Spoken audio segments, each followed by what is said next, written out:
deuxième principe de futur milliardaire de 30 ans que je suis et que je serai, c'est être soi parce que les autres sont déjà pris. Les deux peurs qui se cachent derrière notre inaction de vie idéale, c'est la peur du regard de l'autre et la peur de l'inconnu. La peur du regard de l'autre, on a peur de ne finalement pas être aimé, être désiré, validé, voulu.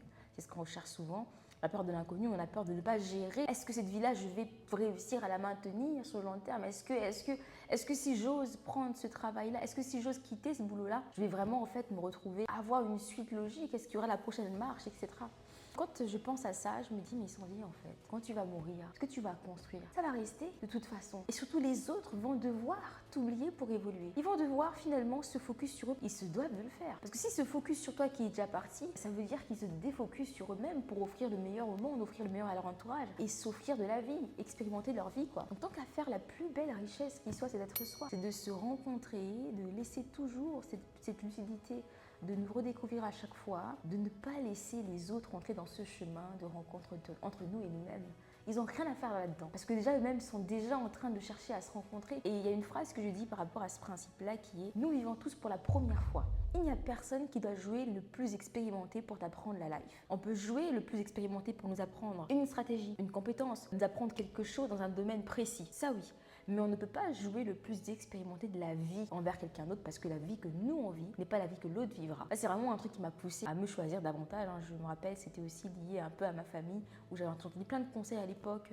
Mais non, fais pas ci parce que si tu fais ça, est-ce que tu es sûr que ça va marcher? Non, mais fais plutôt ça comme ça. Plutôt... Et je me suis dit, mais attends, pourquoi je les écoute alors qu'on n'a pas la même vie?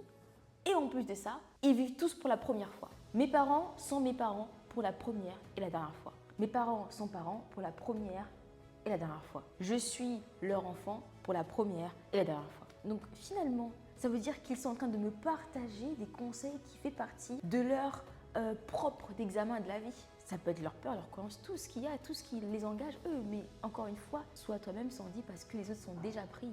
Ça, c'est tellement important pour moi, ce principe, et ça hack ma future vie, la vie de la milliardaire que je suis et que je serai.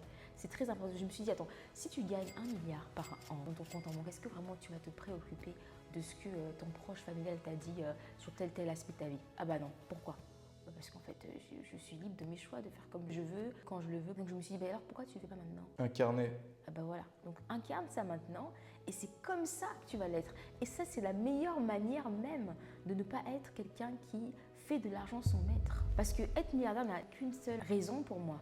Davantage moi qui fais ma life, déjà je le mets en premier, et ensuite faire kiffer aux autres la vie aussi et offrir ma lumière. Mais déjà d'abord, c'est davantage nourrir ma liberté. Bah, tant qu'à faire, je suis libre maintenant. Donc il faut être soi et ne pas chercher à savoir et qu'est-ce que l'autre pense, ma mère, mon père, ce qu'ils en pensent. Tu écoutes. Écouter et comprendre ce qu'on nous partage n'est pas synonyme d'être d'accord. Je peux écouter ce qu'on me partage, mais je dis je ne le ferai pas moi. Parce qu'en écoutant, on a toujours une opportunité.